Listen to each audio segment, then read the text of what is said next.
నామానికి మహిమ కలుగునుగాక. ప్రభువునందు మిక్కిలి ప్రియులారా, ఈ రాత్రి ఇక్కడ కూడి ఉన్న బిడ్డలైన మీకు అందరికీ కూడా, అలాగే విశ్వాస వాక్కు అనే ఆధ్యాత్మికమైన కార్యక్రమాన్ని వీక్షించుచున్నటువంటి మా శ్రోతలందరికీ కూడా క్రిస్మస్ మరియు అడ్వాన్స్గా నూతన సంవత్సర శుభాకాంక్షలు తెలియపరుస్తున్నాం. ఎలా ఉన్నారు? మంచిది. ఈరోజు దేవుని వాక్యంలోనికి మనం వెళదాం. మూలవాక్యంగా గత రాత్రి చదువుకున్న వాక్యం అపోస్తుడైన పౌలు తిమోతి రాసిన మొదటి పత్రిక 3వ అధ్యాయం 16వ వాక్యం మొదటి సెంటెన్స్ మనం చదువుకుందాం. నిరాక్షేపముగా దైవ భక్తిని గూర్చిన మర్మము గొప్పదయ్యున్నది, ఆయన సశరీరుడుగా ప్రత్యక్షుడు. చాలండి. ఈ రాత్రి యేసుక్రీస్తు ప్రభువు సశరీరుడుగా ఈ లోకానికి ప్రత్యక్షమవడం లేదా ఎందుకు పుట్టాడు అనే సత్యాన్ని మనము గమనించాలి. నా ప్రియమైన సంగమా, దేవుని బిడ్డలారా, టీవీ ముందు కూర్చుని వాక్యం వింటున్న శ్రోతలారా, యేసు ప్రభువే సశరీరుడుగా ఈ లోకములోనికి ఆయన రావలసిన ఆవశ్యకత ఎందుకు ఏర్పడింది అనే సత్యం ఈరోజు ఇంకా మీలో చాలామందికి తెలియకపోవడం అజ్ఞానం, అవివేకం అంటాను. సశరీరుడుగా ఆయన ఈ లోకములోనికి ఎందుకు వచ్చాడు, ఎందుకు పుట్టాడు, లేదా ఎందుకు ప్రత్యక్షపరచబడ్డాడు, ఎవరి కోసం ఆయన రావలసి వచ్చింది అనే విషయాలు వెళ్ళకముందు కొన్ని మాటలు మీ ముందు నేను పెడతాను.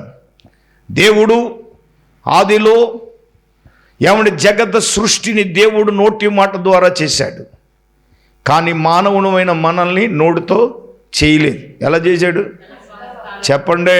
తన స్వహస్తాలతో, తన చేతులతో నేల నుండి మంటిని తీసి బొమ్మను చేసి ఆయన జీవాత్మ ఊదగా నరులు మనం అయ్యాం.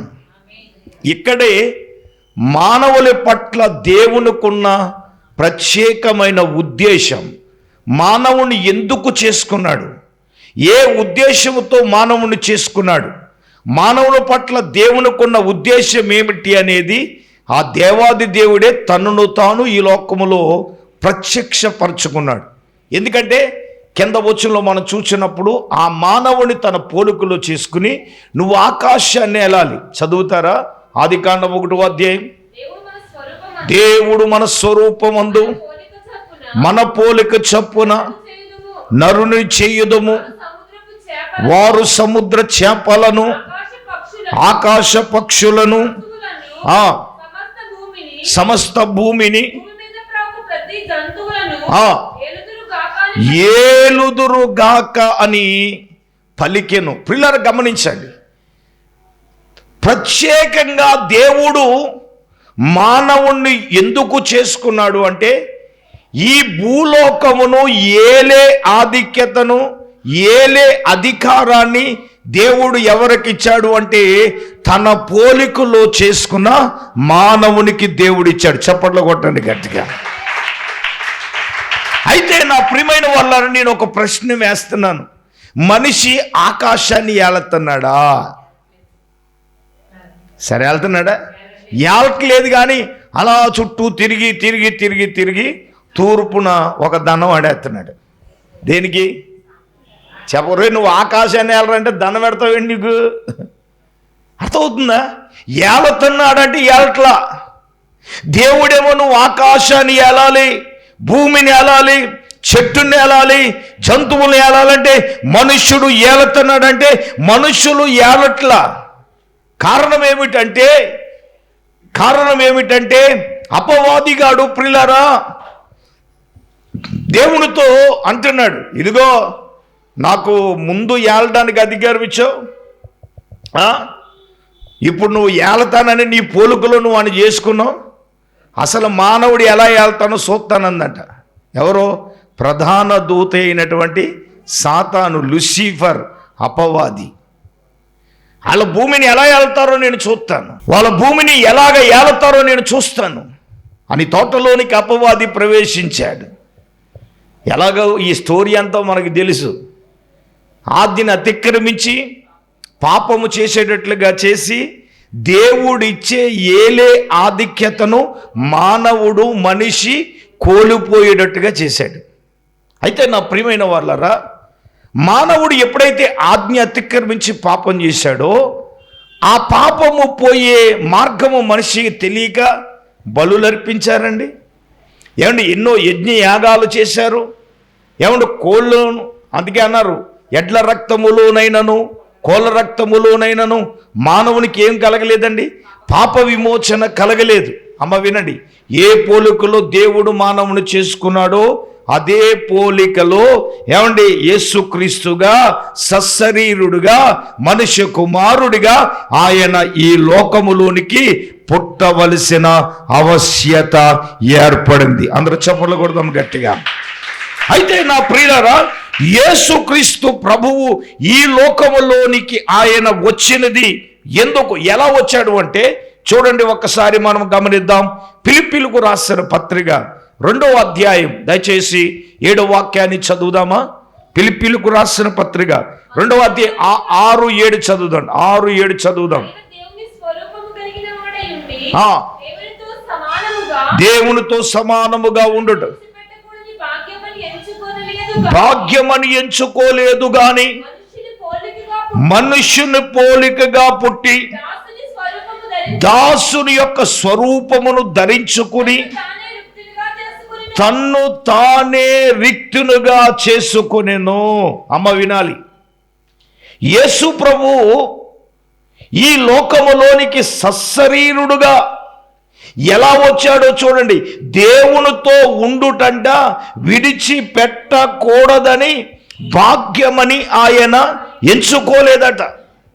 ఆయన దేవుని స్వరూపము కలిగిన వాడై ఉండి దేవునితో సమానముగా ఉండుట విడిచిపెట్టకూడదని భాగ్యమని ఎంచుకొనలేదు కానీ అమ్మ మనిషి పోలికగా పుట్టి తన దాసుని చూడండి, ఆ ముందు దాసుని స్వరూపము ధరించుకొని తన్ను తానే రిక్తునుగా, చెప్పండి, తన్ను తానే ఆయన రిక్తునుగా మారి మనల్ని అందరినీ నింపేశాడు. చప్పట్లు కొట్టాను గట్టిగా.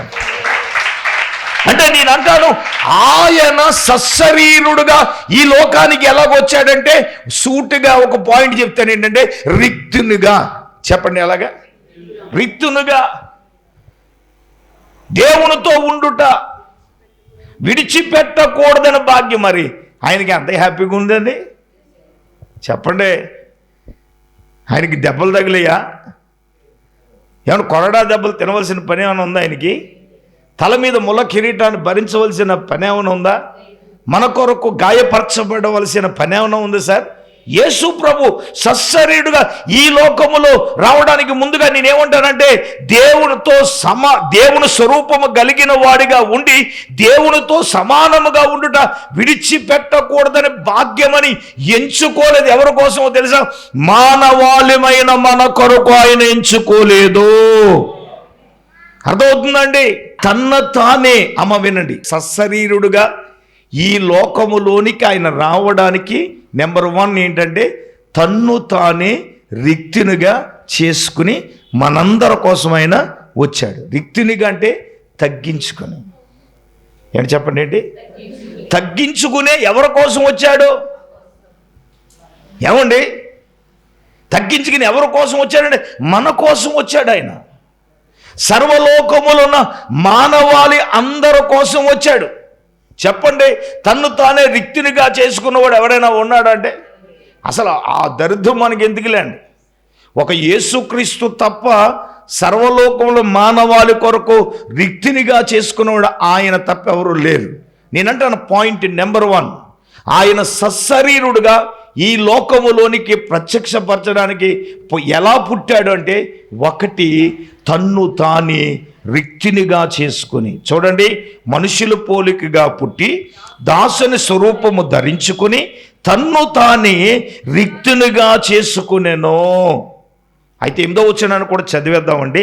ఆయన ఆకారమందు మనుషుడుగా కనబడి మరణము పొందునంతగా, అనగా శిలువ మరణము పొందునంతగా విధేయత చూపిన వాడై తన్ను తానే తగ్గించుకొనెను. హల్లెలూయా. అంటే మానవుని యొక్క ఆయన జన్మలోనే తగ్గింపండి. విచిత్రం ఏంటో తెలుసా? పుట్టిన వెంటనే రాజు అనిపించుకున్నాడు అక్కడే నా యేసు ప్రభు. అసలు రాజు అని ఎవరు అంటారండి? పుట్టిన మానవుణ్ణి పట్టాభిషేకం చేస్తేనే ఏమవుతాడు? మరి అటువంటిది నా యేసయ్య పుట్టుతోనే ఏమైపోయాడు చెప్పండి. మరి రాజు అని అనిపించుకున్న ఆయనకి ఆయన జీవిత విధానం మనం చూస్తే, తనను తాను తగ్గించుకున్న విధానం చూస్తే, ఆయన జన్మించినప్పుడే ఏమన్నా అందరికీ స్థలాలు ఉన్నాయి. ఆయన అన్నారు, ఏమన్నారు? నక్కలకి, ఆకాశ పక్షులకు గూళ్ళున్నాయి, నక్కలకు బొరియలున్నాయి, ఆకాశ పక్షులకు గూళ్ళున్నాయి, మనుష్య కుమారునికి తలవాల్చుకోవడానికి స్థలం కూడా లేదు కదా. అందుకే ఆయన పుట్టినందున స్థలంలో ఆయనకు సత్రము లేనందున ఆయన ఎక్కడ పరుండు పెట్టారంటే, అంటే నేను అంటాను, తన్ను తాను రిక్తినిగా చేసుకునేది ఎందుకో, తన్ను తానే తగ్గించుకుని ఈ లోకంలోనికి వచ్చాడు. ఎవరి కోసం అంటే సర్వమానవాళమైన మన కొరకు. నేనేమంటాను, ఆయన తగ్గింది ఎందుకంటే నిన్ను హెచ్చించడానికి. కొట్టండి చెప్పట్లో. ఆయన తగ్గించుకుంది ఎందుకంటే చెప్పండి, తనను తగ్గించుకుని ఆయన లోకములోనికి ఎందుకు వచ్చాడు? నీ కుటుంబాన్ని హెచ్చించాలని, నిన్ను హెచ్చించాలని, నీ పనిని హెచ్చించాలని, నీ వ్యాపారాన్ని హెచ్చించాలని, నిన్ను ఉన్నతమైన స్థాయిలో నా ప్రభువు తనను తానుగా తగ్గించుకున్నది ఎందుకంటే నిన్ను హెచ్చించడానికి ఆయన వచ్చాడు. హల్లెలూయా. వచ్చింది ఎందుకయ్యా అంటే నేను అంటాను, దరిద్రత అనుభవించిన మనము ధనవంతులు కావాలి. చెప్పండి మాట. దరిద్రతను అనుభవిస్తున్న మనం ఆయన సశరీరుడుగా రావడంలో రెండవ కీలకమైన విషయం ఏమిటంటే చూద్దాం. కొరింథీయులకు రాసిన 2వ పత్రిక 8వ అధ్యాయం దయచేసి 9వ వాక్యాన్ని చదువుదాం. మీరు మన ప్రభు అయిన యేసుక్రీస్తు కృపను ఎరుగుదురు కదా, ఆయన ధనవంతుడయుండయు తన దారిద్ర్యము వలన. చూడండి ఏమండి, చూడండి. ఆయన ధనవంతుడయుండియు మీరు తన దారిద్ర్యం వలన ధనవంతులుగా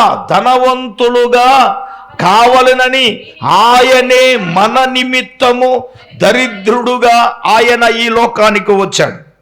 పాయింట్ నెంబర్ 2 ఏంటంటే, దరిద్రులమైన మనల్ని అందరినీ ధనవంతులుగా చేయడానికే సశరీరుడుగా ఆయన ఈ లోకానికి వచ్చాడు.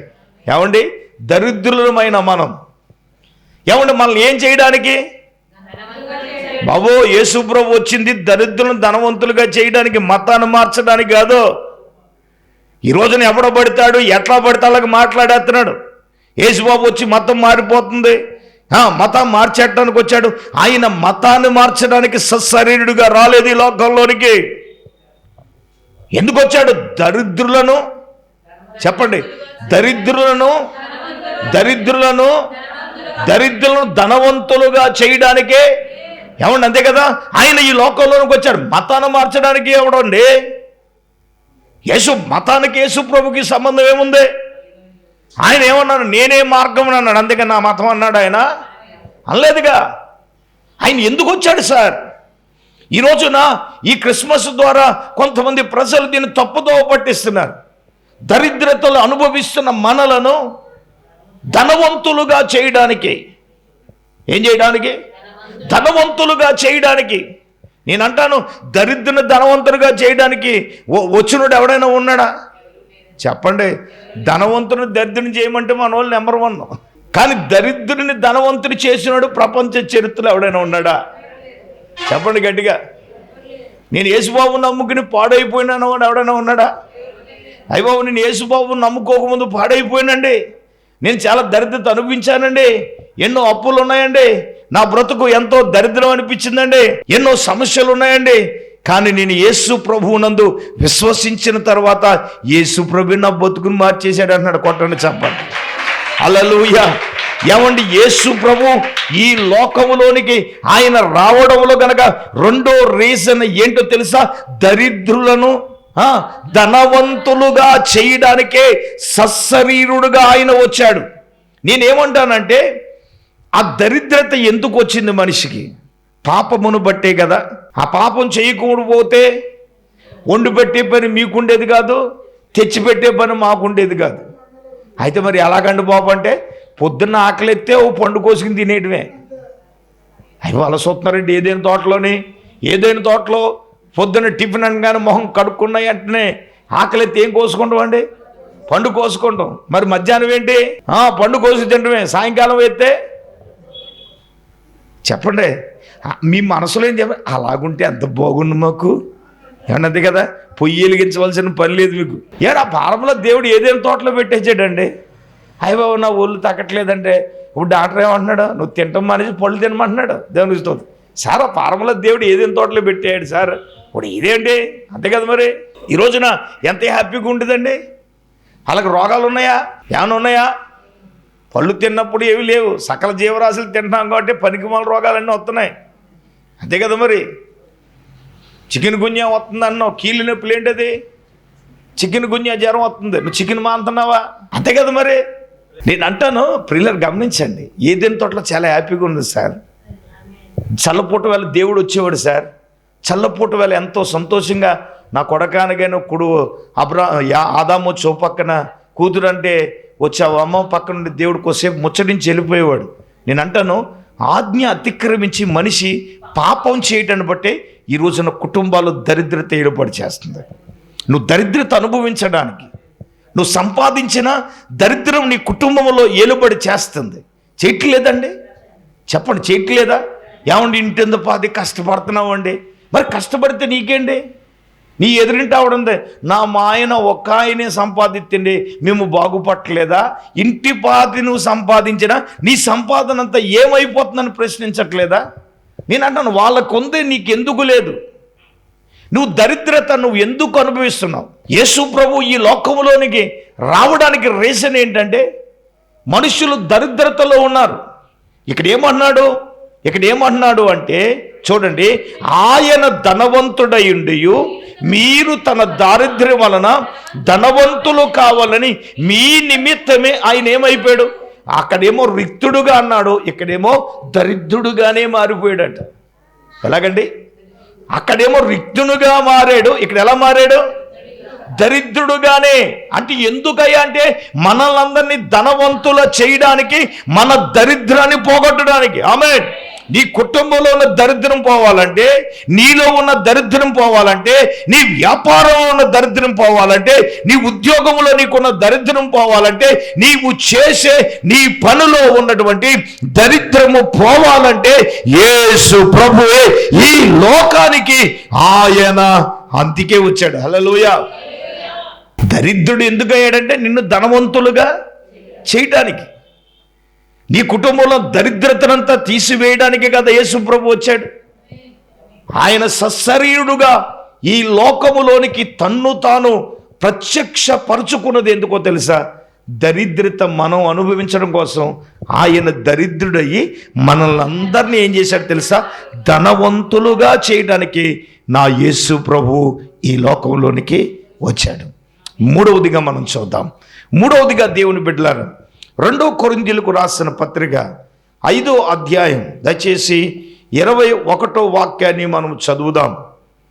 చూడండి, ఎందుకనగా మనమాయన యందు దేవుని నీతి అగునట్లుగా ఏంటండి, పాప మెరగని ఆయనట మన కోసరమే పాపముగా మారిపోయాడు ఆయన. హల్లెలూయా. మూడవదిగా యేసు ప్రభు సశరీరుడుగా ఆయన ఈ లోకములోనికి ఎందుకు వచ్చాడంటే, మనము ఆయన యందు దేవుని నీతి అగునట్లు పాప మెరగని ఆయన. ఎవరండి? పాప మెరగని ఆయన మన కోసమే పాపంగా, మన కోసరమే పాపిగా లేదా పాపముగా ఆయన మారిపోయాడు.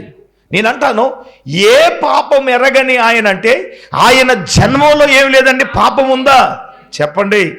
బైబిల్ ఏం చెప్తుందంటే కన్యక పరిశుద్ధాత్మ వలనే, అమ్మ ఎలాగండి?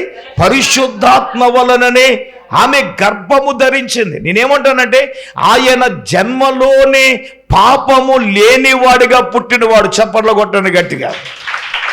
నిజమే కదండి?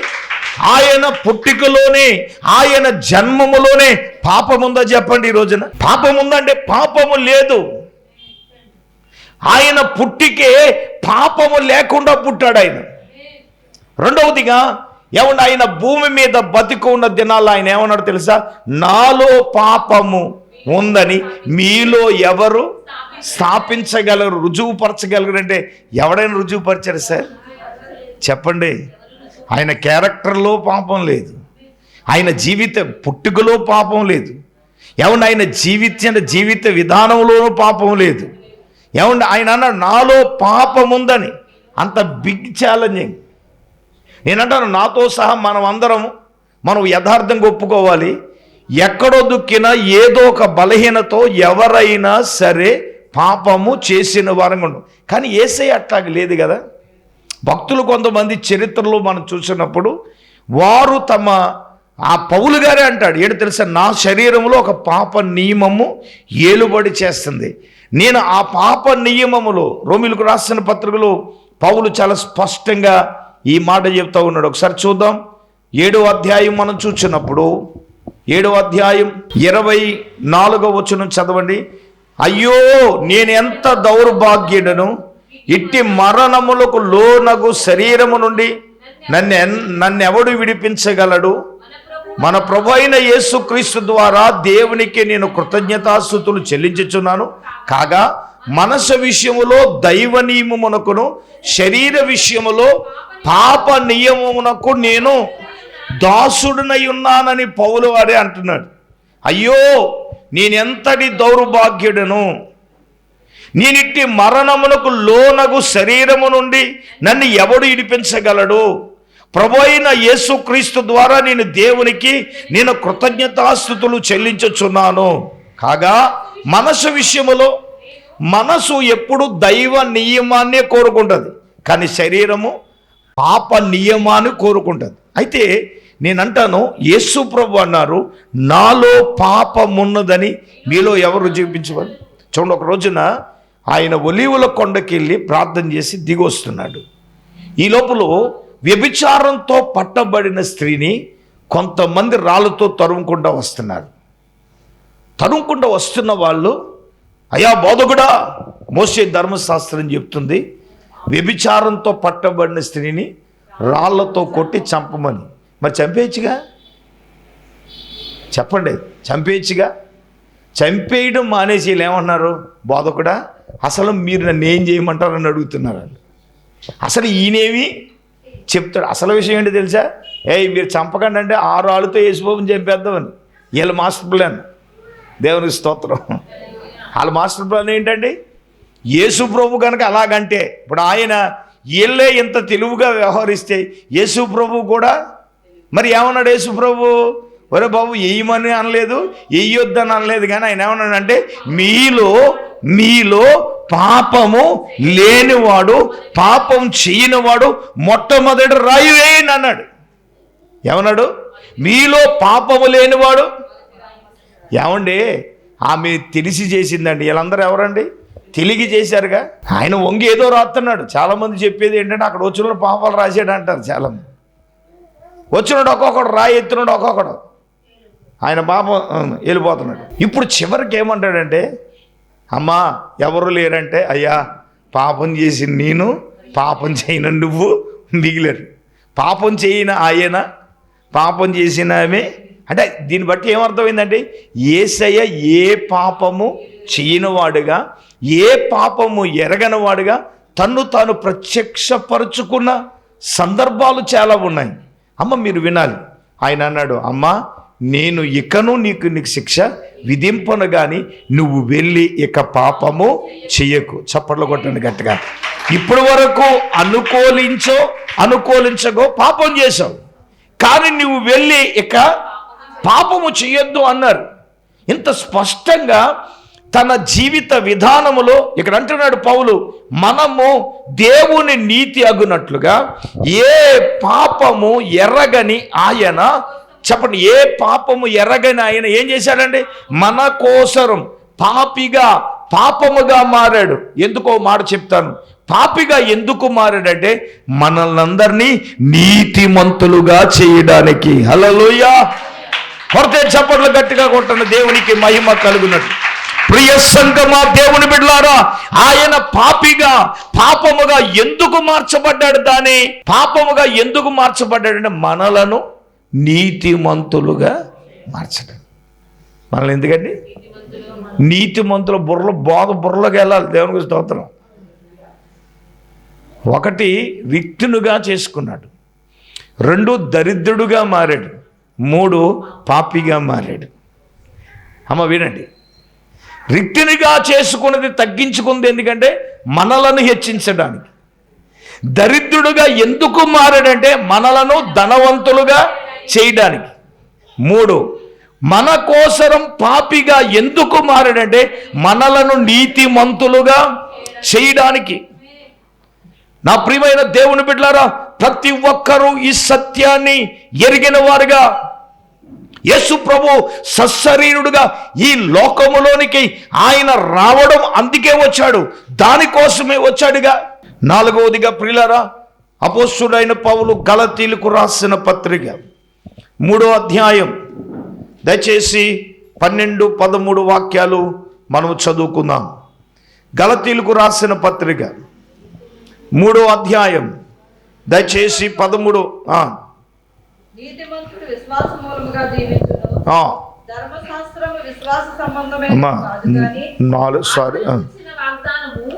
విశ్వాసము వలన మనకు లభించు. చూడండి, ఆత్మను గురించిన వాగ్దానము విశ్వాసము వలన మనకు లభించినట్లు ఓకే, అబ్రహాము పొందిన ఆశీర్వచనము. ఈ మాట గమనించండి. అబ్రహాము పొందిన ఆశీర్వచనమును క్రీస్తు యేసు ద్వారా అన్య జనులకు కలుగుటకై క్రీస్తు మన కోసరము శాపమై మనలను ఆయన ధర్మశాస్త్రము యొక్క శాపము నుండి మనలను విమోచించెను. హల్లెలూయా!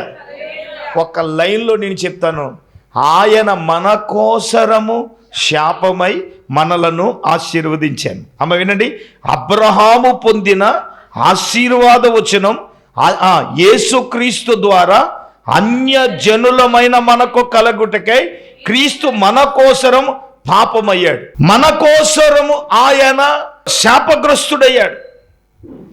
ఆయన ఏమన్నాడు? క్రీస్తు మన కోసరం శాపమై, ఆయన శాపమై. శాపాన్ని ఎందుకు అనుభవించాడు? నేనంటాను, నీ కుటుంబములో నీ మీద ఏలుబడి చేస్తున్న శాపము నుంచి నిన్ను విడిపించి నీకు ఆశీర్వాదము ఇవ్వడానికే.